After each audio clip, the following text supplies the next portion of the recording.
All right, let's get right into it. Today, we're digging into one of the biggest questions on every parent's and educator's mind right now. What is all this constant interaction with generative AI actually doing to our kids' developing brains? The source material we're looking at today kicks things off with this, and wow, it's a pretty stark warning, right? The point is, this isn't just a new phone or another app. This is being framed as a massive, basically uncontrolled experiment on an entire generation's development. So here's the absolute key distinction we have to understand. For us, for adults, if we lean too much on AI, we might get a little rusty. It's like a muscle you stop using. That's atrophy. But for a kid whose brain is literally still under construction, AI can stop that muscle from ever being built. That's non-construction. And that is a fundamentally different and way more serious problem. The source actually gives this phenomenon a name: developmental cognitive foreclosure. And the name is perfect. Think about it. It's like a bank foreclosing on a house before the foundation is even poured. The core brain pathways for things like critical thinking and reasoning, they just don't get built because AI provides a constant shortcut around the hard work of construction.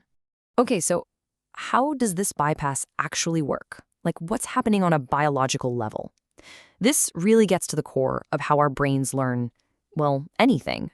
This right here. This is probably the single most important idea in this whole explainer. Learning isn't about passively downloading information. It's an active process. It's the struggle, the effort, the friction. That's the signal that tells your brain, hey, pay attention, this is important. You need to write this into long-term memory. And this chart breaks it down perfectly. Just look at the natural learning column. You get a problem, you have to do some effortful processing, you make mistakes and correct them, and that leads to deep encoding. Now look at the AI column. You put in a prompt, you get an output. You completely bypass the struggle, the error checking, and crucially, the deep encoding. So you can see the cause and effect chain here, right? AI takes away the cognitive friction. Without that struggle, the brain's like, well, why would I build these slow, deep, effort-heavy pathways for critical thinking? Instead, it just defaults to the super fast, shallow track of just getting the answer instantly. And this all leads to a really powerful and honestly pretty scary metaphor from the research, this idea of cognitive debt. This is the invisible price we pay for all that slick AI-powered efficiency. You know, it's just like financial debt. In the short term, it feels great. The homework gets done in 5 minutes, the essay is written, it feels like you're being super smart and efficient. But under the surface, that debt, the skill you didn't learn, is just compounding, silently getting bigger and bigger. And get this, the researchers actually put a number on it. They calculate that for every 5-minute AI shortcut a kid takes to avoid what would have been a 30-minute learning struggle, the interest rate on that cognitive debt is a whopping 600%.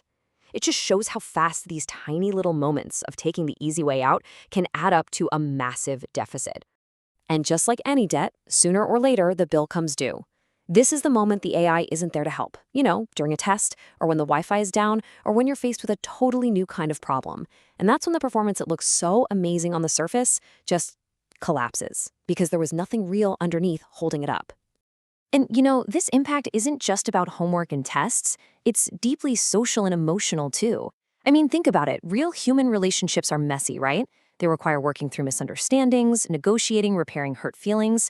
But AI chatbots and companions, they're designed to be totally frictionless. The research suggests this can create what they call friction intolerance, where a child just loses the patience for the hard work of real friendship. Okay, so that's the problem, and yeah, it's pretty serious. But, and this is a big but, the source material doesn't just leave us there hanging. It gives us really clear, actionable frameworks for how to deal with this. So let's talk about solutions. Let's see how we can build resilience. If you remember only one single thing from our time together, please make it this: the AI timing rule. The absolute non-negotiable key is that AI should only come into the picture after a real independent struggle has happened. It's a tool to help you get over a hump, not a bulldozer to flatten the whole landscape for you. And here is a fantastic, super practical way to put that timing rule into action. It's called the 10-10-10 rule. Step 1, 10 minutes of thinking on your own, no AI allowed. Then, okay, 10 minutes using AI as a collaborator. And then, this is the crucial part, 10 minutes at the end with the AI turned off, just reflecting and consolidating what you actually learned. Of course, the right approach changes as kids grow. For the little ones, it's pretty simple: zero substitution. As they get into elementary school, AI can be a tool, but like a dictionary, not a ghostwriter. Then, with teenagers, the job really becomes teaching them how to be critical users, how to audit AI, spot its biases, and understand this concept of cognitive debt for themselves. I love this phrase they use, anti-dopamine parenting. It's all about fighting back against that instant gratification buzz you get from an AI answer. How do you do it? You build in a mandatory delay, like 5 minutes of thinking before you're allowed to ask the AI. You pair AI tasks with real-world analog tasks. And maybe most important of all, you change how you praise. You praise the struggle, the effort, the process, not just how fast they got the right answer. And look, there is a real sense of urgency here. The research is pretty clear that some of these developmental windows, for things like learning to read deeply or developing emotional intelligence, they don't stay open forever. If those skills aren't built in that critical period, it's exponentially harder and sometimes impossible to build them properly later on. This quote, it just says it all, doesn't it? This is the ultimate risk. But we could raise a generation that is absolutely brilliant at generating output, perfect essays, flawless code, but is fundamentally fragile on the inside, lacking the deep cognitive roots to think for themselves when the machines are off. So, in the end, we're left with a choice. The goal here isn't to ban AI. That's impossible. It's about being intentional. Are we going to let this amazing technology turn us into passive consumers of answers? Or are we going to be smart about it and design ways of living and learning that use AI to force our own human intelligence to get even better? That's the question we all have to answer.